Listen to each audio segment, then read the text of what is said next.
Hello and welcome you guys. I just wanted to make a few videos today just because I finally have some free time. A lot of birds out here today, I don't know if you can hear. Today I just wanted to talk about Montbretia, also known as Coppertips, also known as Crocosmia. So this variety here is known as Lucifer. This is the deep red variety. They also come in shades of yellow and orange and red and even some kind of like pinky colors. And they're all equally stunning. So they're in the Iridaceae family, or the iris family, and they have a really interesting, almost accordion-like foliage. When they first emerge from the middle of the fans, they kind of have this crunched up, almost palm-like appearance. And then as they get bigger, they just kind of unfold into these large spades. It has a really interesting compound flower structure. Each individual flower is adorned on one individual spike, and the spikes are very heavily lobed. The spikes have this really interesting purple type kind of hue to them too, but the flowers themselves are usually in the warm color spectrum, so lots of yellows and oranges and fiery reds. So I just wanted to show you guys here the way that they kind of extend upwards off of the individual spikes. And yeah, so just a few things about this plant. It's extremely hardy, especially the Lucifer variety. I don't know if you can see behind me, we just have like a, little message for like the essential workers here. It's just kind of become a big thing in Canada with the whole coronavirus, just to support people, so that's what that is behind me.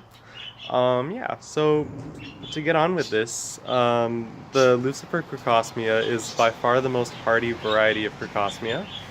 It's hardy to about -20, -25 degrees Celsius, but it needs a little bit of babying and a little bit of winter protection as it just starts out.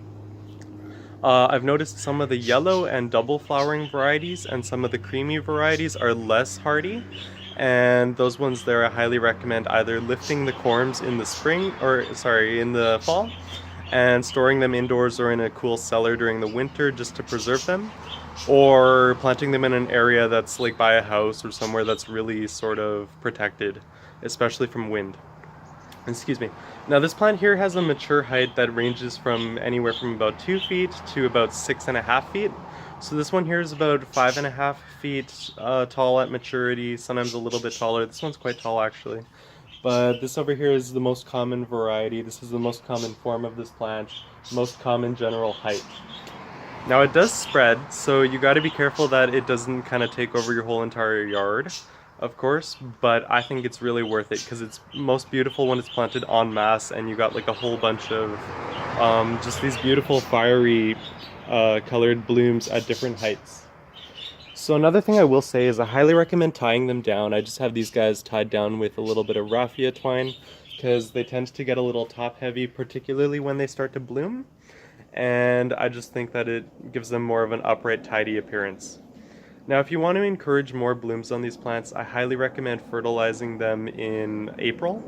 That's kind of when the spades really start to beef up and you start to see the engorging of these large stalks that basically produce your blooms. And I think that's the time when this plant really needs a little boost of extra energy. So go for fertilizer with a very high last number. So the NPK numbers, the values on the side of the fertilizer, they tend to bloom and are quite benefited by ones with a high last number. The first number is always nitrogen in a fertilizer, and you'll just get a whole bunch of foliage and no flowers if you choose a fertilizer that has a very high first number. So that's what that number basically stands for: nitrogen, phosphorus, potassium. NPK, the three numbers on the side of a fertilizer, in case you didn't know. So these plants reproduce via corms, which are kind of like bulbs, but they're really just a swollen up part of the bottom of the stem that sits just below the soil surface level. And you can divide these, you can scale them, and you can individually, manually rip them apart and create your own clumps. Now with a clump this big, I would highly recommend, if you want to divide it every 3 years or so, and just with a large spade just cut it straight in half or into quarters. Even numbers tends to work well, just the way that the corms are configured, and then create your own clumps. I find that there is the most viable way to regenerate this plant. My neighbor's just going by. So another thing I will say about this plant is It likes really good drainage. It likes slightly sandy soils. This plant here likes full sun, especially if you want to get those big blooms. And I think don't be discouraged if it doesn't bloom for you in its first year. It takes a little bit of time to juice up and sort of get the energy to bloom. I think a good rule of thumb to know whether or not this plant will bloom for you is just the size and how many lobes each individual fan has. So if each fan has about, hi, another neighbor. So if each fan has about 5, 6, even 7 individual lobes to it, it most likely will flower. If you see a little bit of thickening, especially around this region of each individual fan, you should expect a compound bloom. And these blooms get even more branched and even more sort of magnificent as this plant matures. So especially with the smaller varieties, I think the second year that you grow them is kind of the more abundant, prolific bloom. So these plants here are not edible, unfortunately, but they do attract several wonderful species of hummingbirds. They also attract finches. They attract all sorts of beautiful butterflies. I've seen a whole bunch of those white kind of bridal butterflies. I've seen yellow swallowtails just in my tiny little plot here. They have this really interesting zigzag pattern to them. They always bloom from inside out. This is the start of individual seed pods. If you let them go to seed, they'll naturally self-seed for you. They germinate in about 3 weeks.